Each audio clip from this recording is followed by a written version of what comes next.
Triangles are the foundation of many quilt designs. The triangle, attractive as it is, can sometimes cause a few stitching concerns due to the bias cut edges. I'd like to take the annoyance out of creating quilt blocks that have triangles and show you how to easily stitch the no-hassle way while creating a sampler quilt. This quilt features both half and quarter square triangles created without cutting a single triangle. In this first episode, I'll show you 6 block options. No hassle triangles, quilt blocks, that's what's next on Sewing with Nancy. Sewing with Nancy, TV's longest-airing sewing and quilting program with Nancy Zieman, is made possible by Baby Lock, a complete line of sewing, quilting, and embroidery machines and sergers. Baby Lock, for the love of sewing. Madeira, specializing in embroidery, quilting, and special effect threads, because creativity is never black and white. Koala Studios, fine sewing furniture custom built in America. Clover, making a difference in sewing, quilting, crafting, and needle arts for over 30 years. Amazing designs and Class A needles. The sampler quilt behind me is made of 12-inch blocks with a little sashing and cornerstones combined. But we're going to be concentrating on the blocks themselves, made of half and quarter square triangles. Just to identify those, the half square has 2 halves to it, as you can see, with both triangles, and the quarter square, 4 sections. In the second program, we're going to deal with the quarter square, but now we're going to just concentrate on these half square triangles. The color combinations I think I would like to talk about first. I usually choose a print and choose from the print the fabrics that will go with it. So just pulling out the blue, aqua, teal, pink. Make certain that you always have a dark and a light plus some mediums. You need the 3 contrasts to make a stunning design. Traditionally, quilters cut triangles, and there's nothing wrong with that, but this is what happens. When you cut a square in half and then meet right sides together to stitch the triangles, you're stitching along a bias edge, and just even though it's woven, you can see the stretch that's in that fabric. And often when stitching this, the block becomes a little callywumpus, you know, it just doesn't get exactly square. So rather than cutting triangles, we're going to cut squares, stitch, and then cut the blocks apart. So just a little bit of math involved, and we'll get to that a little bit later, but first let's press the fabric. It seems obvious, of course, but I generally add a little spray starch or spray starch alternative to the fabric before cutting it. It adds a lot of crispness, prevents some of the raveling of the threads, and give it a little extra steam here, and press and press. I've already trued the edge or cut the edge straight off camera, and then it's time to cut. Now, here's the math portion.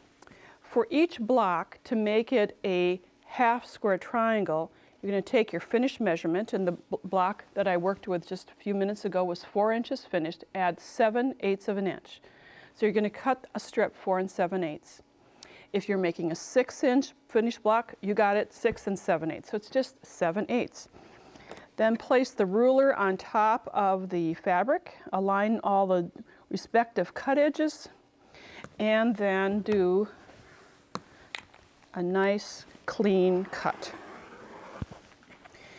For every pair, the pair I showed you, and this is the pair that I have here, it has a cut of aqua and a cut of white. Cut the white strip or the ivory strip the same size. Then meeting right sides together, place your strips so that they are nicely matched, and that I would do a little pressing at this point. And then if you cut 7/8 inch, 4 7/8 inch strips, you're going to cut 4 7/8 inch squares. Now I have right sides together of the ivory and the aqua. Line it up with my ruler and do the cutting. So you'll cut numerous blocks, and I will tell you in the instructions just how many to cut. Then for the marking, there are 3 ways to mark. And the first way is just to use a ruler and place the ruler point to point and mark across using a fine tip pen. The second way is to use a gauge that has been designed for this, that you place at the point and then the point, and you can mark the stitching line on both sides if you'd like, and then the cutting line through the middle. Then the third way is to use the gauge that gives you the exact measurement that you need. It says for a 1/2 inch quarter scale, you can cut 4 7/8, depress this, and after you've cut that 4 7/8, then align your block within the confines of the ruler and mark down the middle. So you can see there are many ways to do this. And now it's time to do the stitching. Before sewing the 1/2 square triangles, I do a double check, and that's to make certain that the marking is exactly from point to point. You can place your gauge, your ruler, your marking pen along that line just to make sure everything's lined up perfectly. And you're going to have several stacks of these combinations. I have them pinned together on the sides, and on the machine I have a presser foot that has a 1/4 of an inch width foot on the right side. So as I stitch along that center mark, I can get an exact 1/4 of an inch seam. And then I come to the end and then just butt the next block set and stitch along the side. And you'll do this chain stitching as many together as you like. And I'm just going to do 2 to show you because it has the same principle if you're doing 2 or 20. And then sew the next side. Get everything lined up. I put a new needle in my machine when I start a new quilting project. I put cotton thread. I find cotton thread the best for quilting. I'm stitching about 2.5 millimeters of the stitch length, no longer. You may want to do 2.0, that's up to you. So then after you have sewn, you can cut apart the thread tails between your blocks and then cut down the middle. Rotary cutter, ruler, and mat right at your sewing machine works handy for this, or you just can get up and go to your cutting area and cut down the middle. Now you have the 1/2 square triangles that open up into the full deal. Exactly what you need. Now pressing is really crucial. We'll show you the pressing steps we like to use for any quilt block.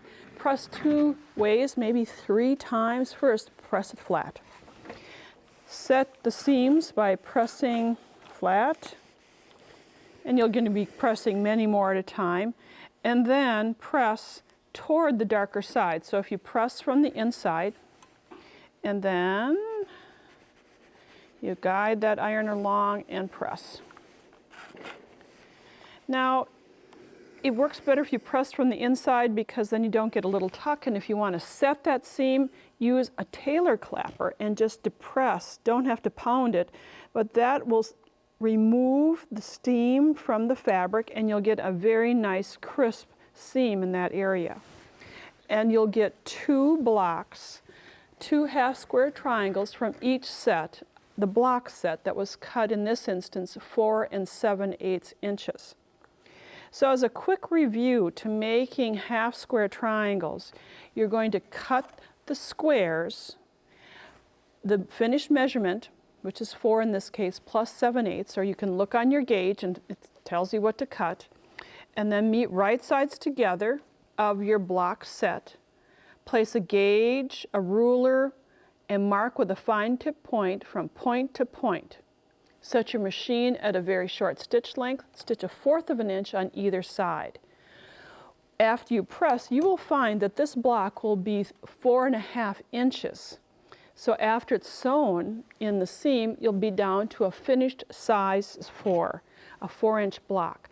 So that's the no-hassle way of creating a 1/2 square triangle. One of the more streamlined quilt blocks to create from 1/2 square triangles is the box quilt. First illustrated in print in 1898, it's created with 8 1/2 square triangle blocks and a square. The design has great movement, reminding me of a pinwheel. When we're looking at these different blocks, I think you'll be impressed by the way a half square triangle is positioned, gives the block remarkable change, remarkable movement. We have 8 half square triangles and a center block that was cut 4.5 inches. And the other block sets were cut, what I just worked with, 4 7/8. So to create 8 blocks, you need 4 subsets. So I have the aqua and the ivory together. You'd mark it as I showed you earlier, stitch along both sides of the center, cut apart, and you get the blocks. Do the pressing as I illustrated as well, or showed you as well. Then you're going to lay these out in the way that the block should be designed. And honestly, I have a little cheat sheet here because sometimes it's a little tricky to get them twisted and turned in the right way. We're going to aim for parallelograms, and I think I'm going to do it right here. And there we go. There's the block. And just by these half square triangles. Now to do the sewing on all of these blocks, no matter how many pieces are in a block, you're going to take the first column and lay it on top of the second column. And then kind of put them together, do a little pinning. And here you can see I'm stitching along the side, continually stitching from one set to the other. After you've stitched one set, you're going to lay the stitch section onto the remaining third column, which is here, and then do that same chain stitching down. So it's connected kind of like honeycomb or a screen or whatever you want to call it, and then do some pressing. Now for the pressing, we're going to press toward the darker area, or in this case, since it's not you're not going to worry about there's not dark, just press in one direction. And I like to press, for example, the top row going from left to right, the second row going from right to left, so that when they're then sewn together in sections, you have your seams that are going in opposite directions. It just works out so much better. Traditional quilt seaming. So that's the box quilt. Next we have shadow play. Instead of making all the half square triangles square from the same fabrics, stitch 3 different color combinations. As I mentioned, I call it shadow play, where the fabric's choice creates the impact. Now if we look at the quilt at the top, this is shadow play. And we have 9 blocks. So again, we cut 4 7/8 squares, but there are 3 different color combinations. Whoop, here we go, 1, 2, and then 3. So same stitching idea, just the different color combinations. So you're going to sew pairs together of 3 colors, aqua and white, white and print, and the teal. And then do the layout. The layout is kind of in groups of 3s. And here we go. I just think putting this together is so much fun because you see that same simple block choice, and yet it's a totally different look. So that's shadow play. Godey's Lady Book was a monthly magazine published in Philadelphia between 1830 and 1876. Before the Civil War, it was the most widely circulated magazine in the U.S. One of the designs featured in the magazine in 1858 was simply called Godey Design. And I have that design right here. It's a 16 patch. There are 12 half square triangles and 4 blocks, square blocks. So to create this, they're cut 3 7/8 blocks in 3 different color combinations and make them, as I told you earlier, the design layout. I have it laid out partially for you with a little pinwheel in the center. And then in each corner, there's a block. And then, again, we have some interesting designs laid out. And we'll put this here and hit this here to get a parallelogram. And there we go. And we'll try this way. You do need your little cheat sheet, I must admit, to get this laid out. And instead of having 3 rows, we now have 4 rows to sew together. But you can see these simple half-square triangles create a very fascinating block with movement. When researching quilt block names, I found literally dozens of quilt blocks named a square in a square. With seemingly limitless geometric options using squares, it's no wonder that it's a common name. Regardless, it's an attractive block, all designed with half-square triangles. It's in the very lower corner of this sampler quilt, and you can see we have quite a few colors of fabric included in here, almost everything that we've used except the aqua. And interesting half-square triangles, 16 squares in this block. And there's 3 color combinations. So we have the pink in the print, and then the blue in print, and teal and white. We're going to look at this block a little differently than the other ones. I have it already laid out so that you can count how many square or block sets you'd need for every 2 sets. You'll need for every 2 triangles, you'll need a block set. So we have 8 pink and print, we'll need 4 block sets. Color makes a difference because just by giving things a turn, you can get a totally different look. So you don't have to follow my layout. You can use various layouts using these 16 blocks to get a square within a square. Next, May basket. It's another frequently used name for a quilt block.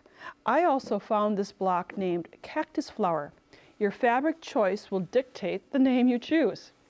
This version combines 2 finished sizes, this time 3.5 and 6.5, giving the block a center floral focal point. When we look at the May basket, kind of pointy flowers in this basket, and you can see the basket very evidently. It's because of that 6.5-inch finished block, 6.5-inch block, and then these are all 3.5-inch blocks. But to make them, you have to cut them with that 7/8 of an inch because you saw how they were cut apart. That takes up that seam allowance. So whatever you want as a finished block for a half square, you add 7/8 to the measurement. Now here again I have this laid out and want to point out some of the elements of this block, and you could make, there are so many quilt blocks to figure out how many blocks you'll need. You can see I have just 1 of the 6.5-inch finished, and I have 1, 2, 3, 4, 5, 6. So I need 3 sets of the smaller sections that were cut 3 and 7/8. Now when you get the block made for this 6.5, now remember you can always use your gauge to remember what size to cut them. You're going to end up with 2 because each block set creates 2. Save this for another block. So combining a 3 and a 6.5-inch block, first to sew the seams you'd sew these 2 sections together, then these 2 sections together in order to get a column. I hope that's clear. I boldly named this Nancy Spool. It's another combination of 3.5 and 6.5-inch half-square triangles. Its featured design is something that those of us who sew and quilt can't do without. I like this design because of the way it looks difficult, but that big spool is a focal point with a lot of half-square triangles in the opposite corners. So again, I started with 6 and 7/8 inch blocks, sewed them together, and created the 2 large half-square triangles. And then if you fill in the blanks, you'll be able to get, let me see if I can remember how this is done, be able to get the layout. And then we'll do another layout here, have another kind of little spool together, and you can see, there we go, we got the block. So to construct this, I put these 4 sections together, these 4 sections, and then put it all together. You can see that half-square triangles have many options for you to create, and they're no hassle to do so.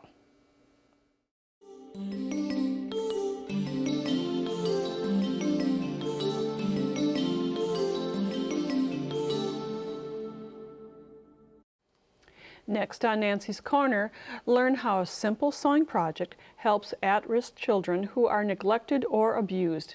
Here to tell us about this project called Little Bits is the creator, Patricia Holmes. Welcome to Sewing with Nancy, Patricia. Thanks for having me, Nancy. This project that you do is very impressive, and you make small little bits, as you call them, and you put them in bags and deliver them. And you're a creator, a one-woman dynamo making these. When did you start to make things? In 2011. So that's quite a few years ago, and you've made a lot. Yes. Tell our viewers how many you've made. Approximately 2,800. And so you make these from printed fabrics. Yes, yes. And tell about what you have on the back. I line the backs mostly with a flannel, cotton flannel, so it makes it nice and soft. And what I started with was things that I had left over. And that the first year, that's what I did. Sure. And I have a big collection of fabrics, and so I used what I had. And they're soft and quiet and non-threatening. Yes. And a comfort, I think, comfort. Yeah, absolutely. And you haven't cut them, exactly. You've made them approximate. Yeah. And so you meet right sides together. Right sides together, turn them inside out. Iron the seam open and then stuff them. And then you close up the end, and that's it. It's very simple. And the end you just closed up with a little zigzag stitch from the right side. So, hey, I'd like to, if I were a little kid, I'd think these would be great. Yeah. So you make these. Now, this is interesting, I think, that you told me how many you make in a day. I could, if I stuck to it, I could make 50 to 100 a day. And that's However, admirable. Yes. However, I don't usually finish them in a day. I can do up to 200 and then the next day finish them or whatever. So, and you also make these little pouches that they go in? Pouches to carry in so that they can carry them and take them with them wherever they're going. And they can be used they can put other things in them. They can also be used as little pillows. And I mentioned that you're a one-person dynamo for this cause, and you don't expect our viewers to send these to you. No, Explain how you made inroads to get these to the kids who need them. Okay, I first I came upon what was called church dolls, and I purchased them at a quilt show. And I spent a lot of time thinking, boy, this is really a neat thing. And then one day it hit me that I've got all this time and fabric and a reasonable amount of talent. And I decided I think I should put my free time to good use. And I've always cared very much about abused children, foster children, anyone who's at risk. And so I started making them, and I changed them every other week and did different things with them until I finally I called the Dane County Child Protective Services, and they said that they would like some, and I took them there. And I have about 5 places in Madison and Dane County that I take them to, and some in Milwaukee, and now in Columbia County. So for our viewers who are watching, who live all over the country, they can just make inroads, make some calls, inquiries. Absolutely. Their own county Child Protective Services can help them. And they, I usually take them to them, but I've even had to mail them. Like Milwaukee, it's cheaper to mail than to drive them. And you've even made little pillows. Yes, I've expanded a little bit. My idea is that every little kid needs a pillow. And it's such a comfort to every one of us has ever had something soft. And I think actually the pillows in the long run are probably going to be the most helpful. Well, these are adorable, Patricia. You're doing a great service to so many, and now you're encouraging others. Thank you for being with us. Thank you very much. You're certainly welcome. Appreciate having me. I hope you enjoyed this interview as much as I have. If you'd like to learn more about Little Bits, you can go to All Things Sewing with Nancy at nancyzieman.com, click on Nancy's Corner, and find information on Little Bits, how you can participate. I hope you also enjoyed our first program on No Hassle Triangles quilt blocks. We'll be back next time with our second episode. Thanks for joining me. Bye for now. Nancy Zeman has written a book entitled No Hassle Triangles Quilt Blocks that includes instructions for a quilt featuring 12 quilt blocks and all the techniques from this two-part series. It's $9.99 plus shipping and handling. To order the book, call 800-336-8373 or visit our website at sewingwithnancy.com/2809. Order item number BK2809, No Hassle Triangles Quilt Blocks. To pay by check or money order, call the number on the screen for details. Visit Nancy's website at nancyzeman.com to see additional episodes, Nancy's blog, and more. Sewing with Nancy, TV's longest-airing sewing and quilting program with Nancy Zeman, has been brought to you by Baby Lock, Madeira Threads, Koala Studios, Clover, Amazing Designs, and Class A Needles. Closed captioning funding provided by Pellon.